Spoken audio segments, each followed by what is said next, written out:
When you think of electricity, you think of Edison. When you think of radio, you think of Marconi. But there is one electrical genius who is nearly forgotten. A man who dreamed of giving the world an unlimited supply of energy. His name was Nikola Tesla, and he was the master of lightning.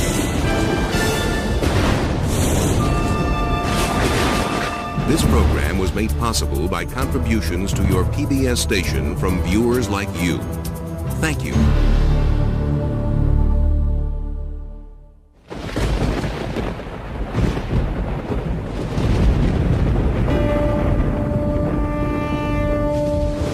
The progressive development of man is vitally dependent on invention. Its ultimate purpose is the complete mastery of mind over the material world, the harnessing of the forces of nature to human needs. Nikola Tesla, 1919.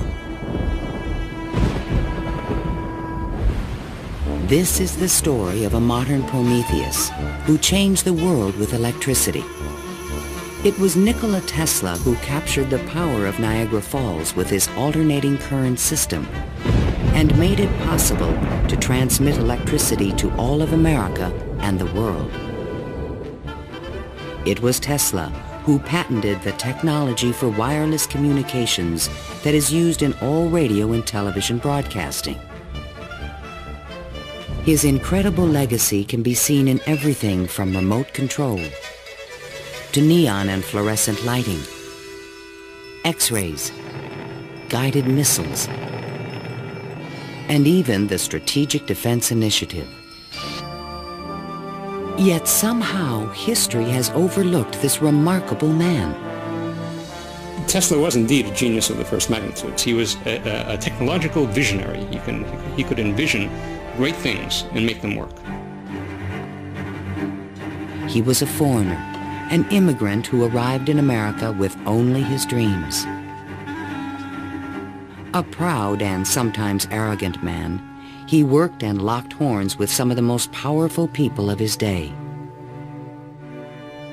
Thomas Edison, who resented his ideas. Guglielmo Marconi, who capitalized on his inventions. George Westinghouse, who created the Westinghouse Electric Company with Tesla's patents. And the great financier, J. Pierpont Morgan, who supported and then abandoned him. At the height of his career, Tesla was one of the most famous men in the world. His inventions helped America grow into a powerful industrial nation. His ideas created billion-dollar corporations. But Tesla was not a practical man.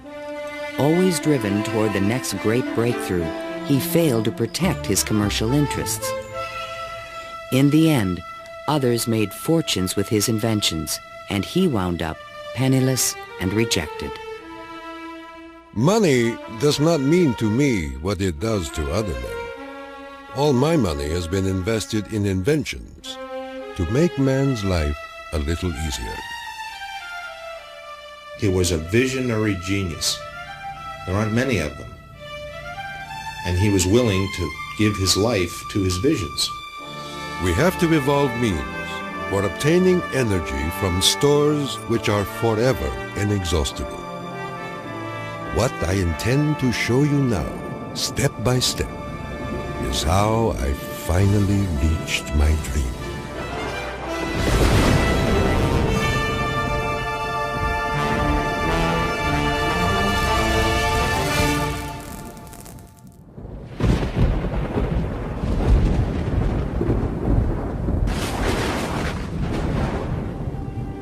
This is the house in which, by coincidence bizarre, I was born on the stroke of midnight between July 9 and 10, 1856. A fierce electrical storm raged that night. Nikola Tesla was born of Serbian parents on the eastern edge of the Austro-Hungarian Empire in what is today Croatia. His father, Milutin, was an Orthodox priest who expected his son to follow him in the clergy. There were only two choices for children in those days, one being to go in the army and the other being to become a priest. Tesla was not attracted by either of them, which was very distressing to his father. My father was a very erudite man. The training he gave me comprised of guessing one another's thoughts and repeating long passages of verse. My mother descended from one of the oldest Serbian families in the country. She invented and constructed all kinds of tools and devices and wove the finest designs from thread. Her fingers were nimble enough to tie 3 knots in an eyelash. Early on, Tesla began to demonstrate an extraordinary imagination. In my boyhood, I suffered from a peculiar affliction due to the appearance of images, often accompanied by strong flashes of light. I was quite unable to distinguish whether what I saw was tangible or not. To give an example, I was fascinated by a description of Niagara, and I pictured in my imagination a big wheel run by the falls. I told my uncle that one day I would go to America and carry out this scheme. Then, at the age of 17, while preparing for the seminary, Tesla contracted cholera, and the brush with death changed his life forever. In one of the spells, which was thought to be my last, my father rushed into the room. "Perhaps," I said, "I may get well if you will let me study engineering." "You will go to the best technical institution in the world," he solemnly said. I came to life like another Lazarus, to the utter amazement of everyone. In 1877, at the age of 21, I traveled to Graz, Austria to begin my college education. Here, I quickly became obsessed with the science of electricity. I wanted to know more of this wonderful force. Every spark produced 1,000 echoes in my brain. In 1831, in England, Michael Faraday had discovered the principle of electromagnetic induction, which made it possible to generate electricity. Faraday discovered that if you have an electric circuit in a changing magnetic field, it would induce an electric current to run in the wire. So this was the invention of the method of creating oscillating or AC electric currents. And it was that invention that Tesla later harnessed into the electrical system that drives our civilization. Early electric motors operated on direct current electricity, but required a system of sparking connections to induce a rotary effect in the machine. I remarked to my professor that the design of generators and motors could be greatly improved by using currents that alternated. He embarrassed me greatly in front of my classmates, saying, "Mr. Tesla will never accomplish this. It is a perpetual motion scheme." Meanwhile, in America, Thomas Alva Edison had begun to experiment with vacuum tubes, producing the first commercial incandescent light bulb in 1878. Edison and Tesla would soon cross paths in a gargantuan technological struggle between direct and alternating current electricity. In 1880, Tesla moved to Budapest, where he found employment with the Central Telegraph Office. Here, his idea for an AC motor began to haunt him. In my room, I could hear the ticking of a watch with 3 rooms between me and the timepiece. A carriage passing at a distance of a few miles fairly shook my whole body. The whistle of a distant locomotive vibrated so strongly in my ears that the pain was unbearable. To recover from these attacks, I took long walks in the city park. One afternoon, which is ever present in my recollection, the sun was just setting and reminded me of Goethe's glorious passage. The glow retreats. Done is the day of toil. Upon its track to follow soaring. As I uttered these inspiring words, the idea came to me like a lightning flash. I fell to my knees and drew a diagram in the ground. Tesla perceived a whirling field of energy. He suddenly knew he could recreate this rotating field by powering the coils of a motor in different steps or phases, like the pistons of an engine. The resulting forces of magnetic attraction and repulsion would literally twist the rotor in a circle, the electrical equivalent of the wheel. And all this was accomplished with alternating currents. It would soon turn the wheels of industry around the world. The strength of Tesla's mind was almost certainly in this sense of visualization, be able to see things move in front of him. You see, it was not a perpetual motion scheme.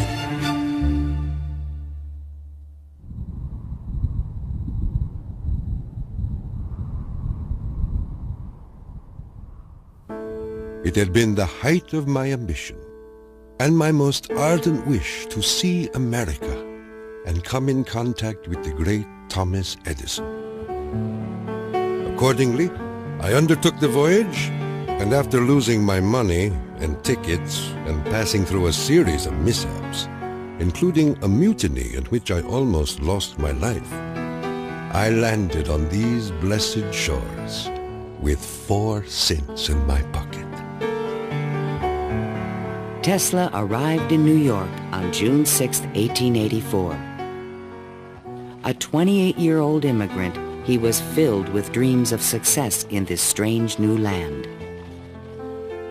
In his pocket, he carried a letter of recommendation from Charles Batchelor, one of Edison's associates in Europe.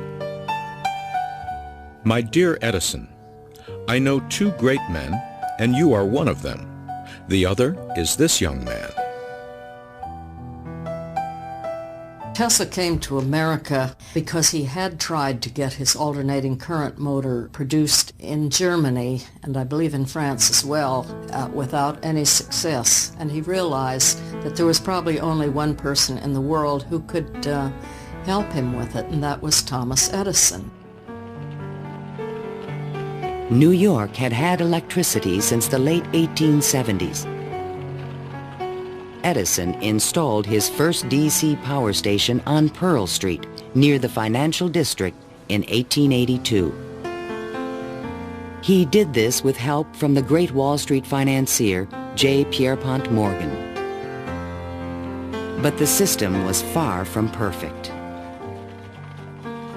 Electricity was a very new thing. Most people didn't understand what it was all about. They were very afraid of it. There were fires breaking out. The horses on the streets would get shocks through their shoes and run away. So it was a very exciting time for Edison. I was thrilled to the marrow meeting Edison. This great man had revolutionized the world with his incandescent lamp. And I was burning to show him my motor that ran on alternating currents. Edison had built his business on the direct current system, and any talk of alternating currents was an aggravation to him. The problem with direct current is that you can't change the voltage. What you generate, that's what you get. And if you generated the power at too high a voltage, you would blow out lamps at the other end. If you generated the proper power for the lamps and you want to go any great distance, then you need copper wire that's as thick as your arm. And the Edison people said, well, that's all right. We'll just have a power station every mile or so. DC was sufficient to power lights and run motors, but it could not be transmitted efficiently over long distances. By raising and lowering the voltage, AC could solve the problem of distance, but a working AC motor did not exist. In spite of their differences, Edison hired Tesla to improve the performance of his DC generators. Tesla said he was promised $50,000 if he was successful. The offer seemed too good to be true. I entered the Edison Machine Works, where I undertook the design of DC dynamos and motors. My regular hours were from 10:30 a.m. till 5 a.m. the next day. When I completed the task, I went to Edison for payment, and he laughed. Edison was very amused by this. Said, "You just don't understand our American sense of humor, Mr. Tesla." So Tesla had had enough by that time, and he picked up his hat and walked out. Tesla paid dearly for his pride. I lived through a year of bitter tears and hard labor, digging ditches for Edison's underground cables. But he was still determined to develop his AC motor. With help from a group of investors, he opened a laboratory on Liberty Street, only a few blocks from Edison's offices. There, he began to assemble a prototype of the motor he had envisioned 7 years earlier. Along with it, he developed all the components of the system of AC power generation and transmission still used today. In May of 1888, Tesla was ready to unveil his motor to the world. The subject which I now have the pleasure of bringing to your notice is a novel motor which I am confident will at once establish the superior adaptability of alternating currents.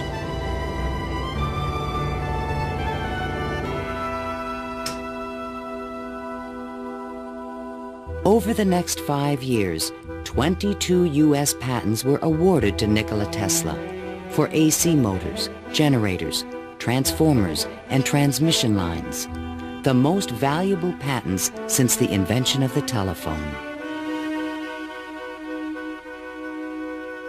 One of the few men who understood the great potential of Tesla's inventions was the Pittsburgh industrialist George Westinghouse.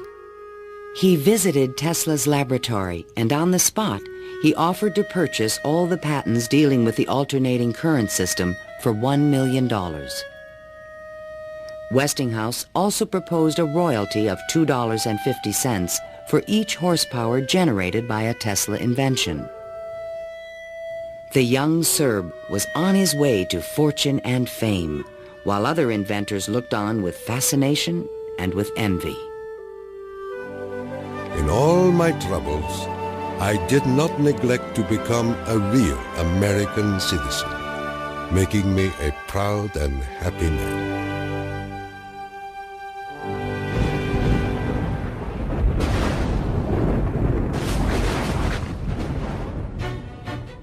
During the late 1880s, Edison began a negative media campaign to discredit the alternating current system of electricity being developed by Westinghouse and Tesla.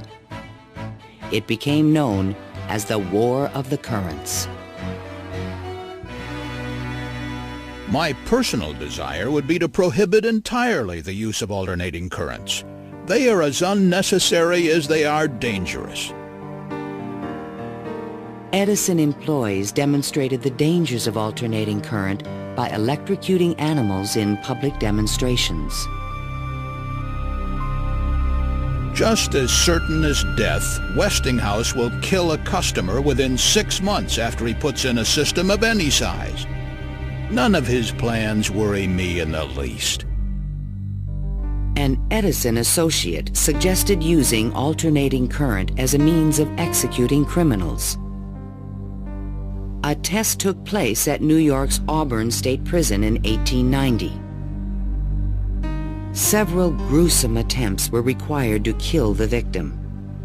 disgusted witnesses claimed his spinal cord burst into flame. The infliction of the death penalty is not only barbarous and inhuman, but unnecessary as a factor in the scheme of modern civilization. The War of the Currents came to a dramatic head in 1893. The Columbian Exposition in Chicago was to be the first World's Fair lighted by electricity.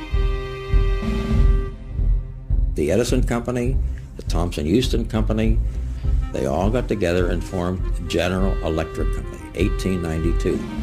And one of the first things they did, of course, was put in a bid for the job at the fair. Their bid was roughly $1 million. The Westinghouse bid was about $500,000, and naturally, Westinghouse got the job. In retaliation, GE refused to sell Westinghouse any of their Edison light bulbs. And they got some judge to say that Westinghouse couldn't use any one-piece lamps of any description at the fair. Westinghouse frantically devised a two-piece stopper lamp by fair time and saved the day. Now Tesla had a chance to make history in Chicago. His large AC generators would supply all of the fair's electricity and prove that his system would work on a large scale. On May 1st, 1893, 100,000 eager spectators filed into the fairgrounds, awed by the gleaming neoclassical architecture. Night fell. President Grover Cleveland pressed a button, and the fairgrounds exploded with brilliant tube lighting and multicolored searchlights. The most incredible display of lighting the world had ever seen.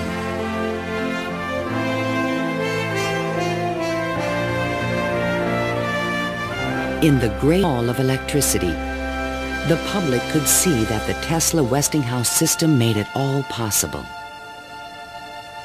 To overcome the impression that AC was dangerous, Tesla put on remarkable demonstrations. He created a device called the Egg of Columbus to show the rotating magnetic field created by his AC motor. In his room, he had cork-soled shoes on and a tuxedo and white tie and a top hat, and he would put his hand on a terminal which would flash electricity through his body, creating a great shower as his whole body was encompassed in flame, and people were quite impressed by this, to say the least. The Chicago Exposition left an indelible impression on the American imagination. This was the gleaming new city of the future, and it was powered by the inventions of Nikola Tesla.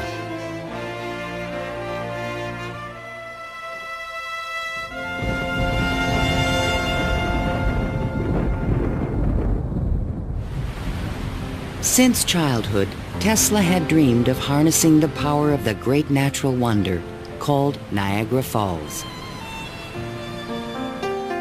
The famous British physicist, Lord Kelvin, was now head of an international commission to find a way to use the fall's power. He had sent a cable to all the other members of his commission, and it said, "Trust you avoid the gigantic mistake of alternating current." But all this dramatically changed when Lord Kelvin attended the Chicago Exposition and saw the AC system in operation. A contract was immediately awarded to Westinghouse Electric to power the mighty cataract with AC. The technical challenge was daunting. The Niagara plan called for 3 5,000 horsepower alternators, the largest generators ever made. Tesla and Westinghouse engineers had heated disagreements about the operating frequency. Even when the system was finally installed, Tesla was the only person who was certain it would operate. The technical details have been completely worked out. All that now remains is for the switch to be thrown. In 1896, The system went online, and the electrical age began. The waters of the upper Niagara turned enormous water turbines connected by shafts to the massive 5,000 horsepower generators. The current from the generators was stepped up with transformers to 22,000 volts and sent out over long-distance lines, then stepped back down to light municipalities and power motors of Tesla's design. The Niagara Falls Gazette proclaimed, "This morning, the streetcars of this city are moving by Falls power. Hereafter, the Falls must work to earn their living." Imagine my surprise when 30 years later I saw my boyhood plan carried out at Niagara and wondered at the unfathomable mystery of the mind.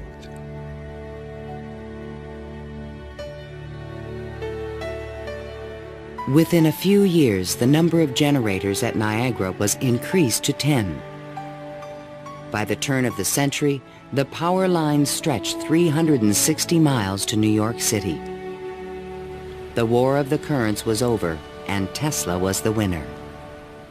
By the time Tesla effectively arrives on the scene with his motor, Edison is out of the business. He's basically written out of his own company. This was something Edison would not soon forget. In spite of the success of AC, Westinghouse had overextended his company's resources, leading to severe financial difficulties. In order to save the company, Tesla said that he tore up his royalty contract for $2.50 per horsepower generated. Today, this agreement would be worth trillions. Had the inventor been tricked again?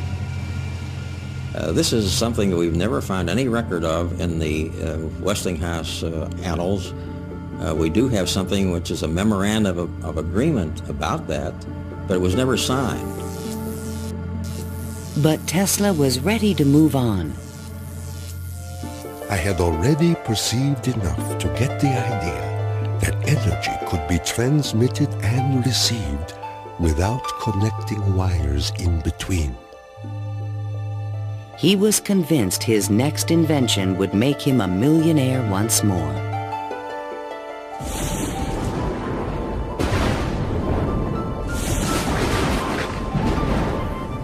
My services with Westinghouse being no longer essential, I resumed experimental work in a laboratory on Grand Street, where I began immediately the design of high-frequency machines. Following the success of Niagara, Tesla was at the height of social acclaim.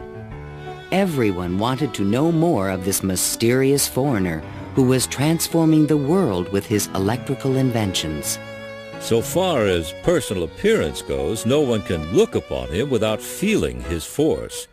His cheekbones are high and prominent, the mark of the Slav. His eyes are blue, deeply set, and they burn like balls of fire. Franklin Chester, the Citizen. Why was he so well known and so popular? It's because the technological advances that he made were so directly related to the relief of the drudgery that people had to endure in their work lives. They could see what he did helped them personally. Every evening, Tesla showed up at Delmonico's, the most expensive restaurant in town, to be shown to his special table. He is fanatical about his dress, usually sporting a fine waistcoat, white leather gloves, and a derby hat on his head. He is meticulous about his health and drinks a glass of whiskey a day, saying it will increase his life expectancy to 150 years of age. Tesla hobnobbed with the leading politicians, millionaires, and celebrities of the era. This was the best way for independent inventors to find support for their projects. His friends were the New York elite, John Jacob Astor, William K. Vanderbilt, and the writer Mark Twain. I have just seen the drawings and description of an electrical machine lately patented by Mr. Tesla, which will revolutionize the whole electric business of the world. One of Tesla's closest friends was Robert Underwood Johnson, editor of the prestigious Century magazine. Johnson's wife was deeply in love with Tesla. My dear Nicky, do leave aside the millionaires and Fifth Avenue for some simple pleasures. From one distinguished only by a great weakness, Katherine Johnson. In fact, the world-famous inventor was also New York's most intriguing bachelor. The fact that he never married, I think, had almost nothing to do with his interest in women. It appeared that he was always very interested and was attractive to women. Many women sought his attention. The beautiful and wealthy socialite Flora Dodge, and even the famous French actress Sarah Bernhardt. But in spite of his charisma, Tesla was only interested in his inventions. He had so many phobias that he couldn't have had close relationships with women. He didn't like most of the jewelry that they wore or the perfume, and he couldn't bear to touch hair. And and in fact, he didn't like to shake hands. And so these are all things that do tend to discourage intimate relationships. The inventor even claimed that he destroyed his sexuality at the age of 40. A certain French actress kept coming to me and made it impossible for me to concentrate. It's a pity, too, for sometimes I feel so lonely.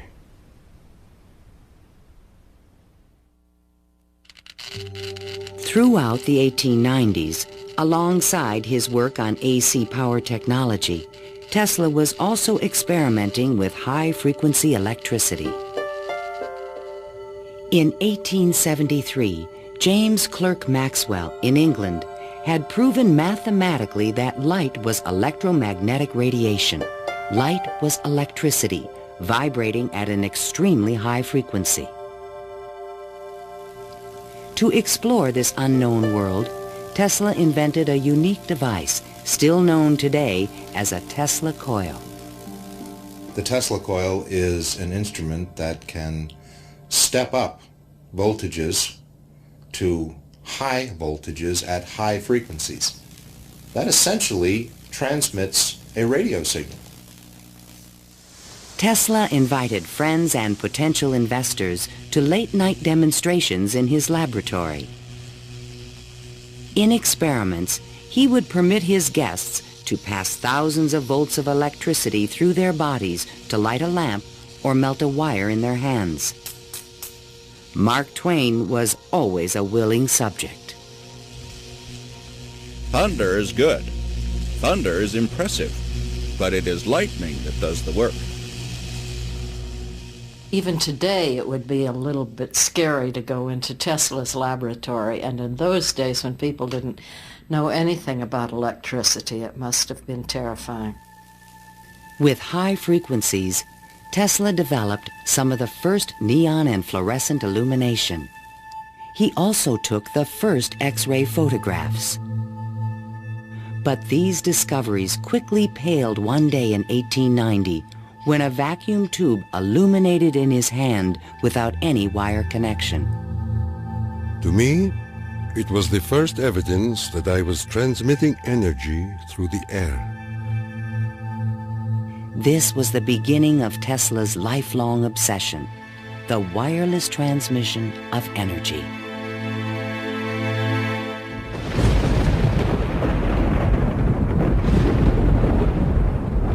In 1892, Tesla was invited to Europe to present the results of his high-frequency experiments. In London and Paris, he amazed scientists and engineers with lighting and electrical effects that looked more like magic than science. He also announced a remarkable new possibility. I would say a few words on a thought which fills my mind and concerns the welfare of all. I mean the transmission of intelligence and even power without the use of wires. I am becoming more convinced daily of the practicality of this scheme. The race for radio was about to begin. In 1888, the German physicist Heinrich Hertz had demonstrated that currents of high frequency emit electromagnetic waves, or radio waves, into space. But creating a practical means of wireless communication would require a quantum leap in imagination. Hertz created the first radio transmitter and the first receiver. He had showed that you could create an electrical signal in one place and detect it in another place with nothing in between. While in England, Tesla befriended Sir William Crookes, the discoverer of radiant matter.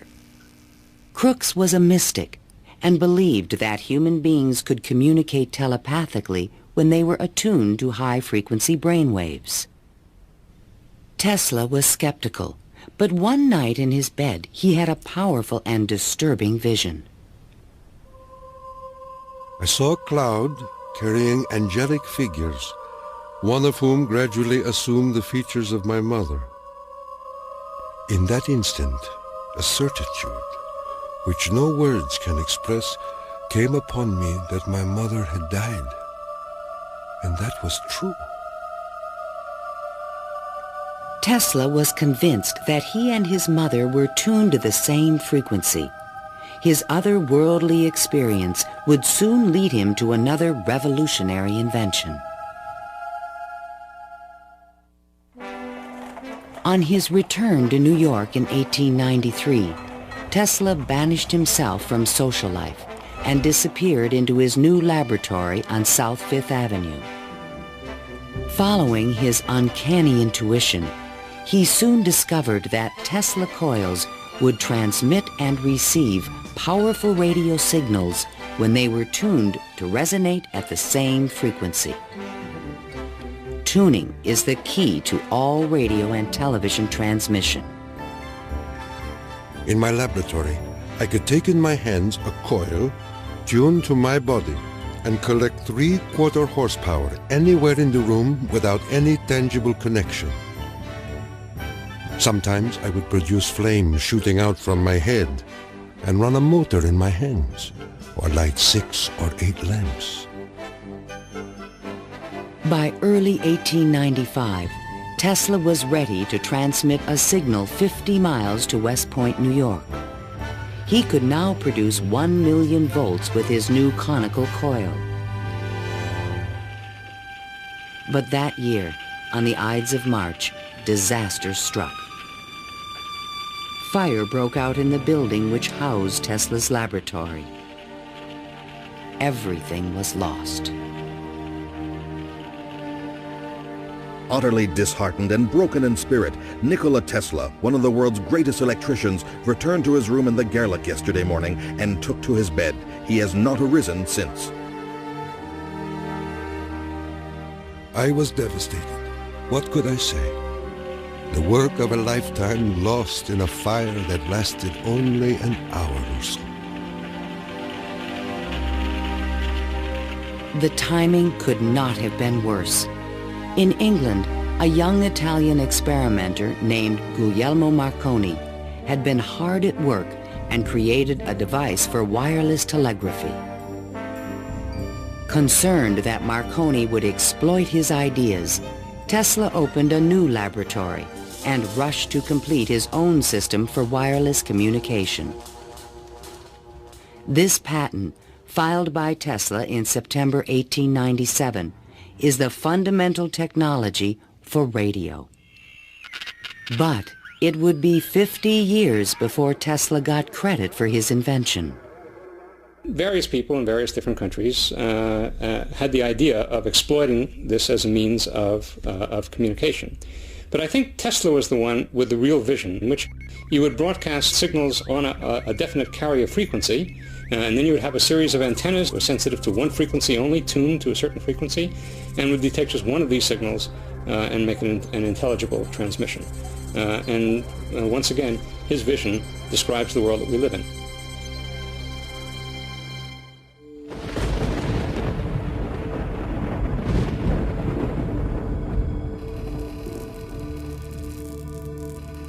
I was so blue and discouraged in those days that I do not believe I could have borne up but for the regular treatments of electricity which I applied to myself. It puts into a tired body what it needs most, life force. Following the destruction of his laboratory, Tesla developed a deeper interest in Eastern thought and spiritualism. Mr. Tesla was charmed to hear about the Vedantic prana and Akash and the Kalpis, which he claims are the only theories modern science can entertain. Inspired by the Hindu teacher Swami Vivekananda, Tesla began to look at the universe as a symphony of vibrations and waves. We are whirling through endless space with an inconceivable speed. Everything is spinning. Everywhere there is energy. There must be some way of availing ourselves of this energy more completely. In 1898, an unusual experiment took place in Tesla's laboratory. He attached a small mechanical oscillator to an iron pillar. Precisely timed pulses from the device made the entire building tremble. Windows started crashing around the area, and he, being at the epicenter, didn't notice anything happening until some police came bursting into his laboratory.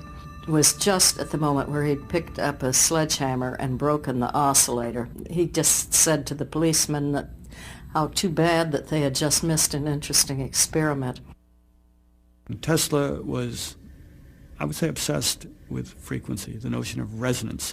The story where he takes the device and puts it on the girder in his office and, gets the frequency of the building and supposedly, it's an apocryphal story, I'm sure, but it gets right at the core that, hey, if I've got the right frequency, I can move the world. And indeed, he talks about the frequency of the earth, and that if he can do that, he can, almost literally split the earth in half. Meanwhile, Marconi was doing more practical things and succeeded in transmitting a signal 5 miles on the Salisbury Plain in England. Not to be outdone, Tesla decided to introduce an entirely new invention. In a specially constructed pool, potential backers were amazed to see the inventor controlling the motions of a small mechanical boat with no wires attached to it. This was the world's first radio-controlled device. The machine even seemed to think. Someone threw out the question, what is the cube root of 64? And 4 flashes came back. The audience was so surprised, Tesla had to remove the lid to prove no one was inside. Tesla developed his radio-controlled boat in 1898 and patented it and thought it was an armament for war. He rationalized this as a means of ending war. The military who looked at it thought it was too complicated and vulnerable. Soon after the demonstration, Mark Twain wrote from Austria. Dear Mr. Tesla, have you the Austrian and English patents on that destructive terror which you have been inventing, and thus make war henceforth impossible? If so, won't you set a price on them and commission me to sell them?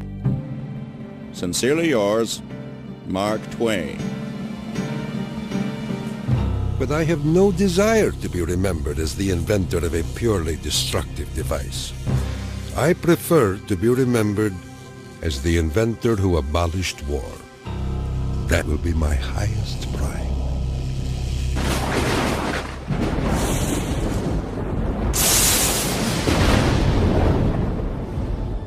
In the summer of 1899, Tesla moved to Colorado Springs, Colorado, to conduct a series of secret experiments.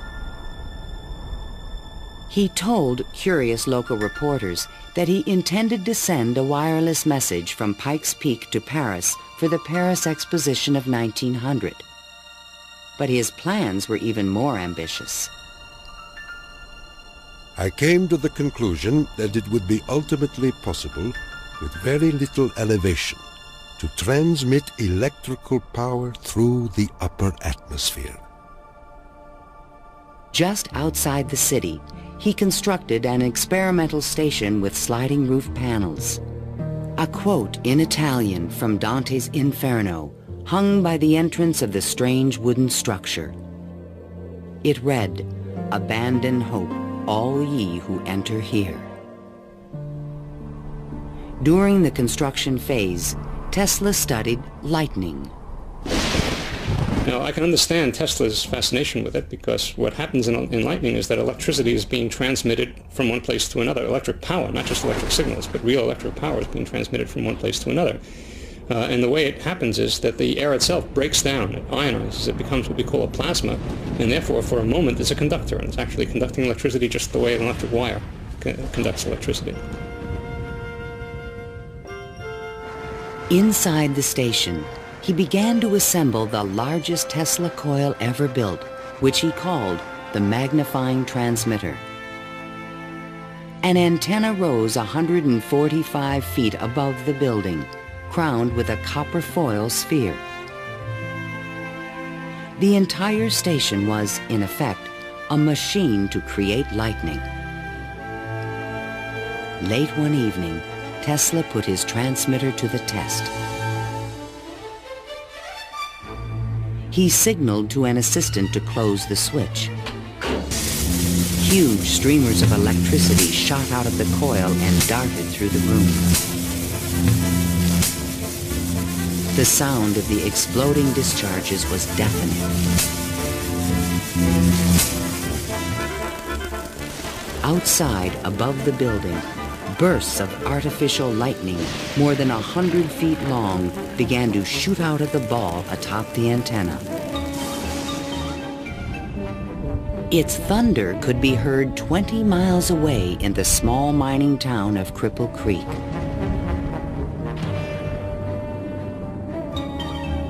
Suddenly, the lightning stopped, and the entire city of Colorado Springs was plunged into darkness. The experiment had set fire to and destroyed the local power company's generator. Residents were furious and began to fear this mysterious stranger. Undaunted, Tesla continued his wireless power experiments for 6 more months. Late one night, an unusual event took place. Tesla noticed a repeating signal being received by his apparatus. To his own amazement, he believed it was an extraterrestrial communication. In a letter to the American Red Cross, he wrote, "Brothers, we have a message from another world. It reads, 1, 2, 3. The press had a field day. If the mystical 1, 2, 3 was impulsed from Mars, as Tesla says, they certainly showed most excellent taste in choosing Colorado Springs. It is a rule in inventional science. When you're going to tell one, tell a good one.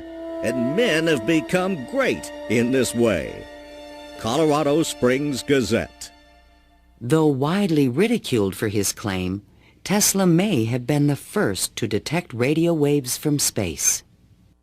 I believe that Tesla could have gotten these signals from space. We are getting them today, and these are the radio telescopes. That's what radio telescopes do today, receive signals from space. They are not from alien civilizations, but they are from the sun and from the stars. On January 7th, 1900, Tesla boarded a train back to New York City. Perhaps he had mastered the power of lightning, or at least that's what he believed. The law which I discovered in Colorado is wonderful, and it means that results undreamed of before will be possible. as soon as a large plant is constructed in accordance with my plan. See the excitement coming.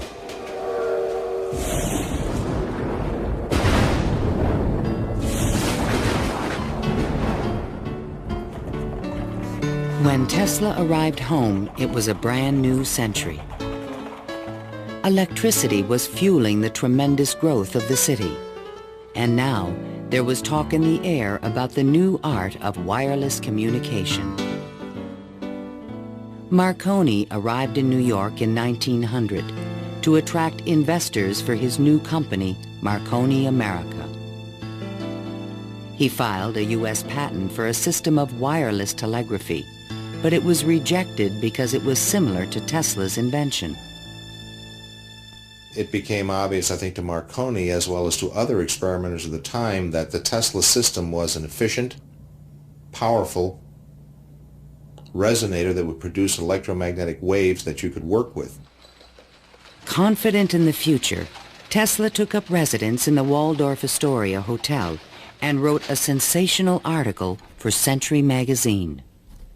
First, let us ask, what is the spring that drives all?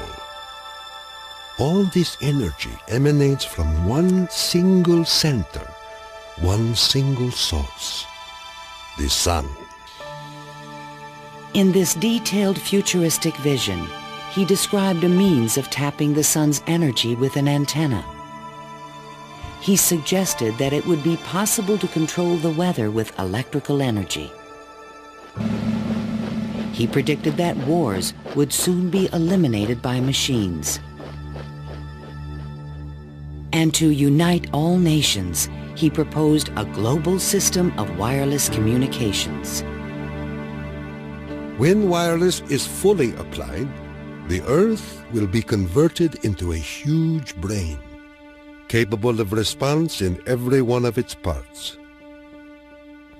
It tells us about a vision he had for both power and communications, that he wasn't going to think small. He was going to think globally on this.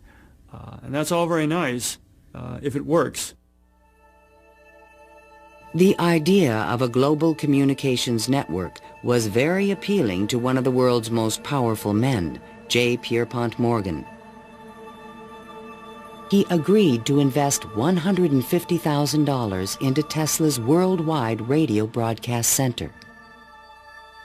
But the inventor's real plan was to transmit without wires industrial levels of electrical power. Tesla chose to keep this a secret from his investor. In the summer of 1900, Tesla moved to Shoreham, Long Island, and began construction of a huge tower and plant called Wardenclyffe. This Tower of Dreams was made entirely of large wood beams and rose 187 feet above the ground. The plant next to the tower was designed by the architect Stanford White and was constructed under strict secrecy. He certainly could have sent signals across the Atlantic with no trouble with a station of that magnitude. But he was still pursuing wireless power transmission. The tower would light up at night, shooting sparks, making noises. Such experiments, they alarmed the whole area. Then, on December 8, 1901, Marconi took another step forward and transmitted his famous letter S across the Atlantic. Tesla dismissed the Italian's advances. Marconi is a good fellow. Let him continue. He is using 17 of my patents. The simple fact about Marconi is that he used Tesla's system to transmit signals and claimed that these were ideas that he had developed himself. Morgan began to doubt the wisdom of his investment. Marconi's system not only worked, it was also inexpensive. And technical problems were beginning to catch up with Tesla. He went back to Morgan again, asked for more money. Morgan says, Where's the radio transmissions across the Atlantic? How's that coming along? Well, it wasn't coming along. Tesla was forced to tell Morgan his real plan. What I contemplate and what I can certainly accomplish, Mr. Morgan, is not a simple transmission of messages, but rather the worldwide transmission of electrical power. A single plant of but 100 horsepower can operate hundreds of millions of instruments. But Morgan was a practical businessman and had already decided to back Marconi. I have received your letter, and in reply would say that I should not feel disposed at present to make any further advances. J. Pierpont Morgan. Word spread rapidly that the investor had pulled out of Wardenclyffe, and Tesla was financially ruined. Late one night in 1903, the residents of Shoreham were astonished to see bright light emanating from the tower and an effect in the air like the aurora borealis. But in fact, Tesla could not transmit wireless power. And his major defect was he was dreaming, but he was doing very few calculations on paper. Because on paper he could have realized that you can transmit power, but not very much power. You can transmit power to hear the radio or for television or for a telephone. But once you want to start turning lights in which you really need high currents, the power gets diluted because space is very large. To his dying day, Tesla believed it could be done. It is not a dream. It is a simple feat of scientific electrical engineering. Only expensive. Blind, faint-hearted, doubting world.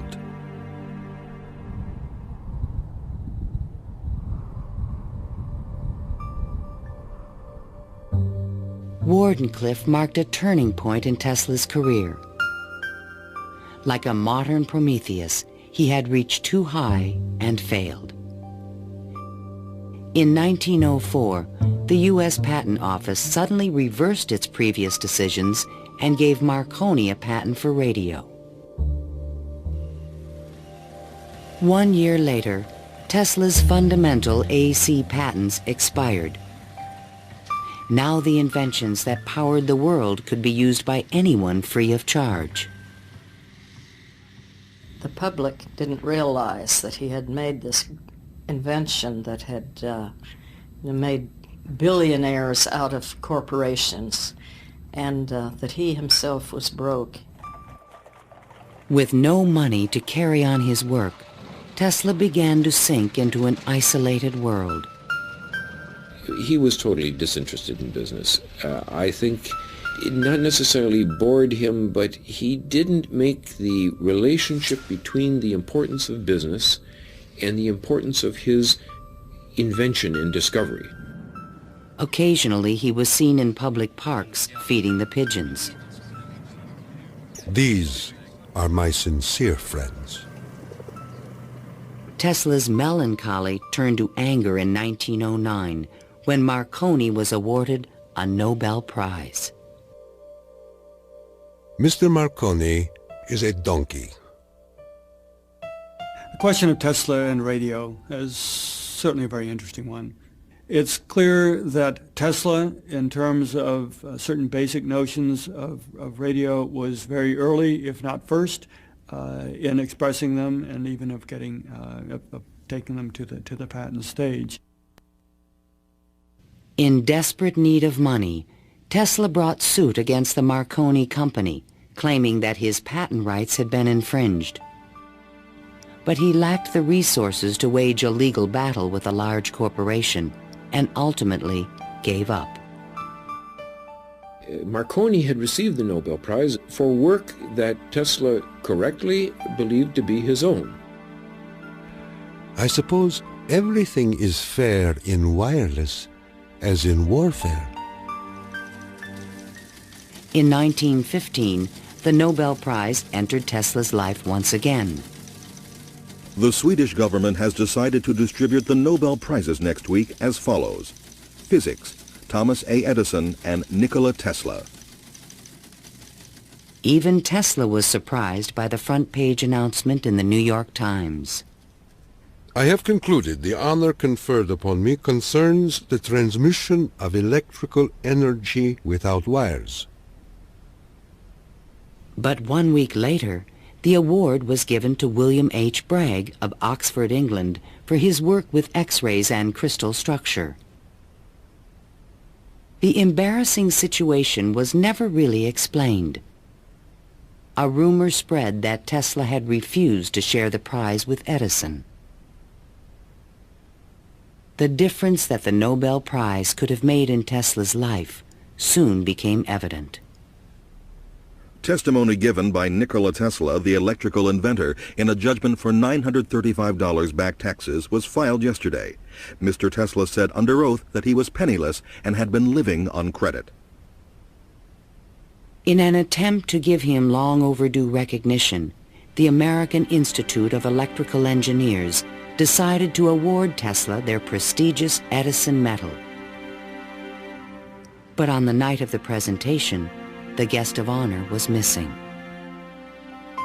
And Edison was conveniently away on business. They found Tesla across the street by the New York Public Library, feeding the pigeons. Later that night, he was persuaded to accept his medal and announced that he had finally completed his invention to transmit wireless power. The energy goes to a distant place, and you will see something like the aurora borealis. To conclude, we are coming to great results. The audience thought Tesla was losing touch with reality.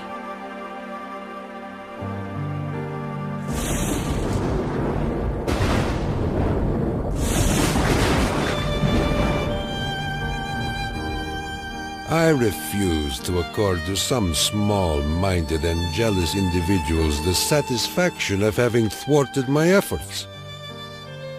These men are nothing more to me than microbes of a nasty disease. Well, by that time, you know, Tesla had ceased to have any financial means. He was virtually dependent on being helped by hotels and people that he knew. He began to bring injured birds back to his hotel room to nurse them. He had more companionship with pigeons in that time of his life than with human beings. Working as a consulting engineer, Tesla managed to maintain a small office and laboratory in the Metropolitan Tower. To change his thoughts, he frequently attended movies in Times Square.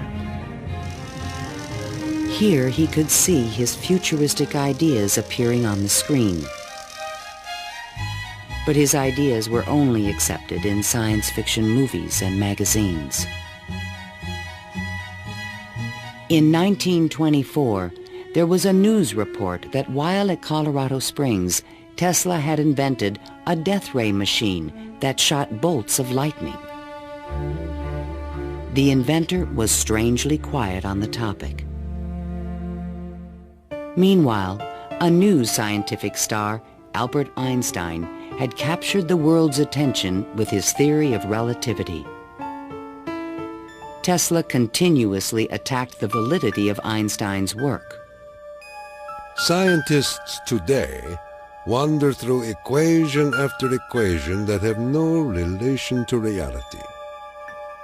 If we were to release the energy of atoms, instead of a blessing, it might bring disaster to mankind. But no one took him seriously. I think that every generation of scientists feels that the new ideas that come along that replace their own ideas represent a loss rather than a gain. Tesla believed that Einstein was taking us intellectually in the wrong direction. Rejected by traditional science, Tesla's interests again turned to the esoteric. His intellect seemed to embrace a lot of different areas quite easily. What he lacked were the social skills. And that's that's an enormous shame because it interfered with his ability to use that genius, to be practical. Though nearly a recluse, he would occasionally attend dinner parties at the home of the German poet and mystic George Sylvester Viereck. And he always intrigued the guests. While we were in the midst of talking, an apparition seemed to come into the room. He walked so softly, and he struck us as almost an unearthly creature. And he talked of all sorts of, seemed to me at that time, unreal things, more in the nature of the psychic rather than scientific. Tesla wrote a strange poem called Fragments of Olympian Gossip and dedicated it to Viereck. While listening on my cosmic phone, I caught words from Olympus blown. The latest tells of a cosmic gun. To be pelted is very poor fun. The meaning of the poem would soon be explained.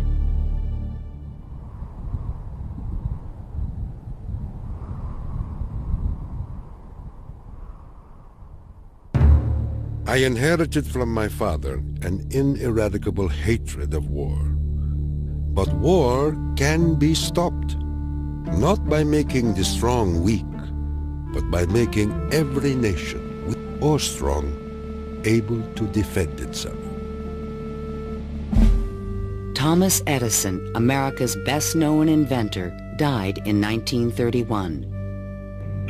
That same year, Tesla came back to life. His friends threw him a 75th birthday celebration.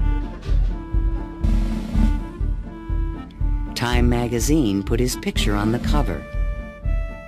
Letters of admiration poured in from scientists around the world, including a generous Albert Einstein. I congratulate you for your great success on your lifetime task. Basking in the attention, Tesla announced at a press conference that he had discovered a completely new source of power. The idea, when it first burst upon me, was a tremendous shock. And let me say that it has nothing to do with releasing so-called atomic energy.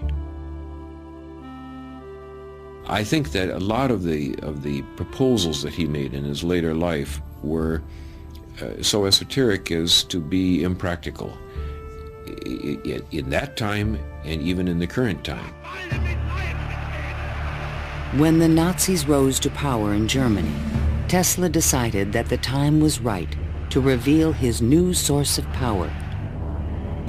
A man-made form of lightning called teleforce that could shoot an airplane from the sky. Nikola Tesla, electrical wizard and radio pioneer, announced that he was working on a machine to create a powerful electrical death beam which could wipe out armies in a flash and destroy huge fleets of ships or planes. The concept of using lightning bolts as a weapon certainly is millennia old. It goes back at least to the ancient Greeks. Think of Zeus throwing lightning bolts. The main contribution that Tesla had was to come up with a true scientific, rational, at least concept of coming up with controlling these lightning bolts and projecting them over long distances. Tesla had experimented with this idea while at Colorado Springs. Now he intended to build it on a large scale. His plan was to charge small particles of tungsten or mercury, then accelerate them with lightning force through a special gun with one end open to the atmosphere. Tesla's death beam stirred the public's imagination when it was featured in a Superman cartoon, the Electro-Euthanasia Ray. but the idea was more than science fiction. Tesla tried to sell this concept to various governments, England, the Soviet Union, and the United States, all Allied powers, and against Germany. He offered his system to England for $30 million, and they entered negotiations. When Tesla demanded payment before sending the final plans, the deal fell through. The British attempted to build their own death beam, but the project was soon abandoned. As the Nazis surrounded Yugoslavia, Tesla attempted to sell a beam weapon system to his former country. There should be needed 9 stations, 4 for Serbia, 3 for Croatia, and 2 for Slovenia, and it will protect our dearest homeland. At this point, even Tesla's countrymen thought he was just a crazy old man. One day in 1937, Tesla started out from his hotel room to feed his pigeons. Suddenly, a few blocks from the hotel, he was hit by a taxi and thrown to the ground. 3 of his ribs were broken. He was 81 years old. Remembering what he did for their company, Westinghouse executives agreed to pay his room and board for the rest of his life. The inventor also received a small stipend from the Yugoslav government. During the Christmas season of 1942, Tesla's death was imminent. Again, he attempted to interest the United States in his beam weapon concept.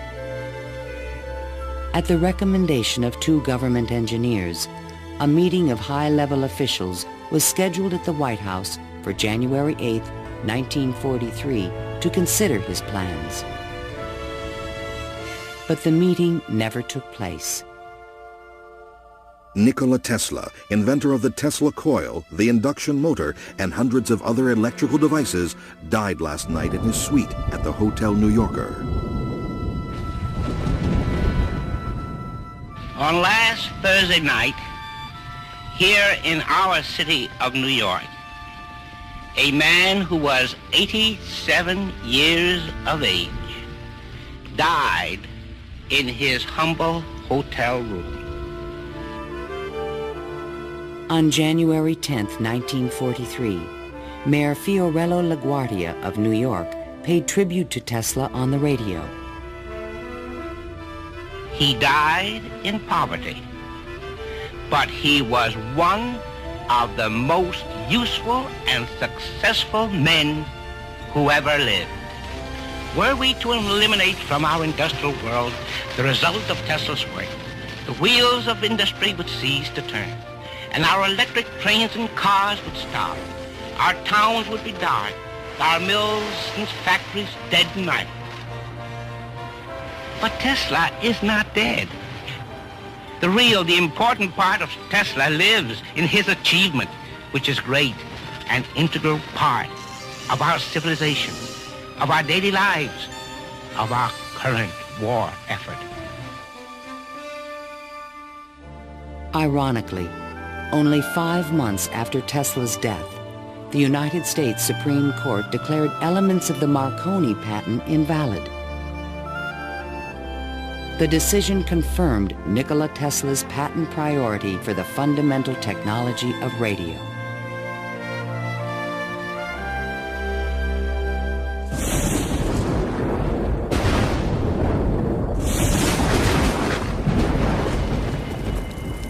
Unknown subjects, equipment, experiments, and research of Nikola Tesla, deceased, espionage. Following Tesla's death, fears rapidly increased that he might have invented a powerful new weapon. FBI Special Agent in Charge, P.E. Foxworth, was called in to investigate. He had been informed that Tesla's papers were not secure. Tesla is reported to have completed and perfected his experiments in the radio transmission of electrical power, commonly referred to as the death ray. A distant relative of Tesla, named Sava Kasanovich, is taking steps to get possession of these important documents and plans. Tesla's nephew, Kosanovich, was an up-and-coming Yugoslav diplomat with suspected connections with the communists. He insisted that his uncle's effects be returned to Yugoslavia. Kosanovich had asked the locksmith to come and open the safe, thinking there might be a testament, a will, in the safe. A will was never located. And there was a lot of talk then about secret weapons and negotiations with the USSR. There was all kind of talk, you know. Shortly before his death, Tesla showed a delivery boy a box in his room that he said contained a powerful weapon. A number of people called me and asked me, did I see in the hotel room a certain kind of a box, you know? They were looking for some secret contraption that Tesla had invented. I never saw anything like that. The U.S. Office of Alien Property immediately seized all of Tesla's possessions until their ownership could be established. There's every evidence that they did look through all his papers, because the papers were not in order and certain things were missing. All his technical papers on beam weapons were secretly microfilmed by U.S. military agents. On August 6, 1945, the first atomic bomb was exploded on Hiroshima, Japan. Soon after, the bomb would be in the Soviets' hands. During this period, copies of Tesla's papers on the beam weapon were shipped to Wright Field in Dayton, Ohio. There, a top-secret research program began called Project Nick to find a defense against nuclear missile attack. Copies of some of his papers were sent to Wright-Patterson in 1945, not to my facility, not even the predecessor of my facility, but to another part of the base for analysis. And then they vanished. Nobody seems to know what happened to them. In 1952, Sava Kasanovich obtained permission from U.S. authorities to return Tesla's estate, still stored in New York, to the inventor's homeland. I personally believe that the U.S. government may have overlooked some things of value in the Tesla papers before they were released to the Yugoslav government.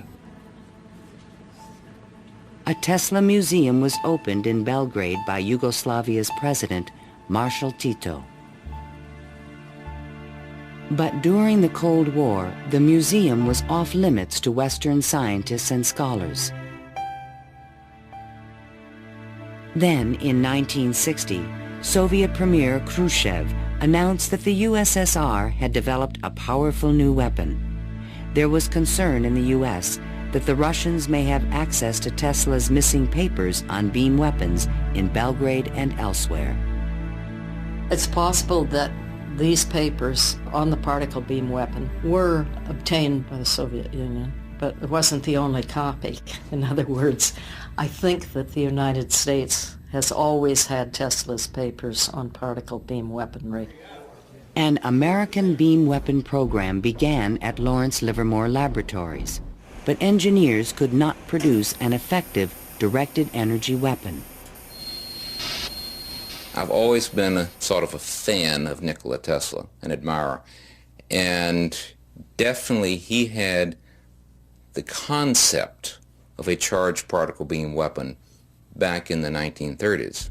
I haven't a clue, to be quite honest, how he meant to actually do it. In 1978, evidence suggested that the Soviets were attempting to build a huge beam weapon near Semipalatinsk in the Ukraine. Soon after, President Ronald Reagan announced the Strategic Defense Initiative in March 1983. I call upon the scientific community in our country, those who gave us nuclear weapons, to turn their great talents now to the cause of mankind and world peace, to give us the means of rendering these nuclear weapons impotent and obsolete. Tesla's concept for a beam weapon defense shield was finally taken seriously by the United States to combat the destructive threat of atomic weapons. In spite of circumstantial evidence, there is no direct proof that Tesla's ideas or plans were used in the Strategic Defense Initiative.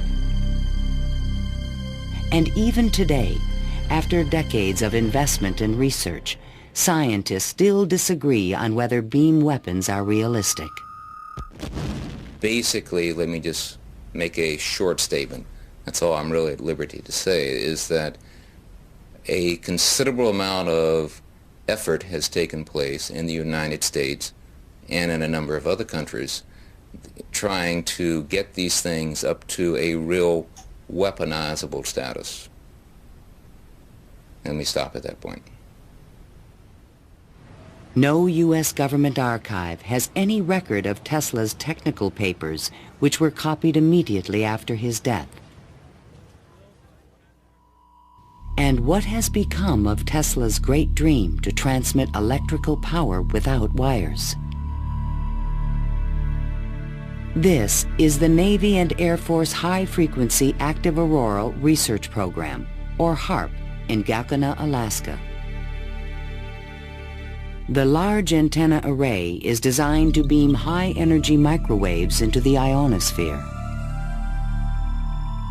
Tesla was his genius because way before anybody knew or even understood the physics of the Earth and what we call today the ionosphere, which is a layer of ionized particles about 80 kilometers above the Earth, he conceived it and he tried to use it to produce a variety of new concepts.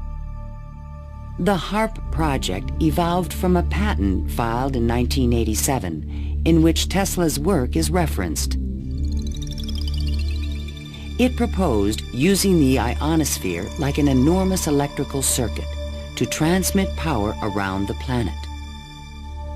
It even described a means of changing the weather by superheating portions of the upper atmosphere with microwave energy. Tesla proposed that it might be possible to modify the weather by using radio waves. I believe that this is impossible. Ionospheric modification is still in its early experimental stages, but microwave technology has already made it possible to transmit wireless power with the use of satellites. We go to Alaska, and in Alaska there is natural gas. In order to send it somewhere, you have to create a pipeline. That's very expensive.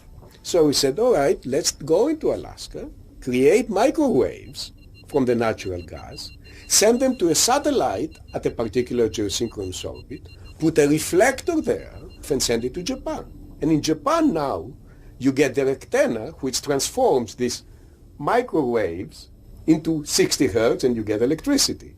So you make essentially Tesla's dream.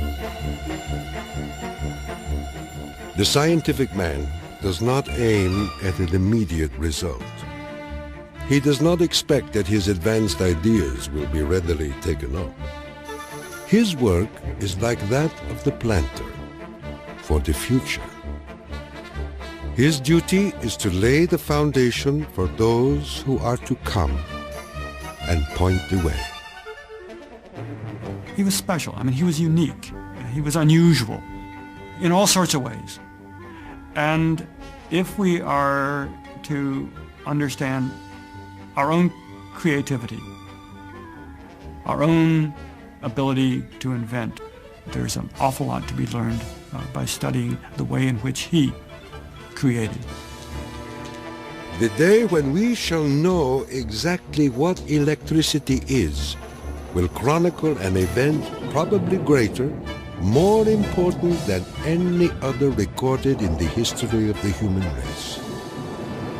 Then it will be a mere question of time when men will succeed in attaching their machinery to the very real work of nature. See the excitement coming.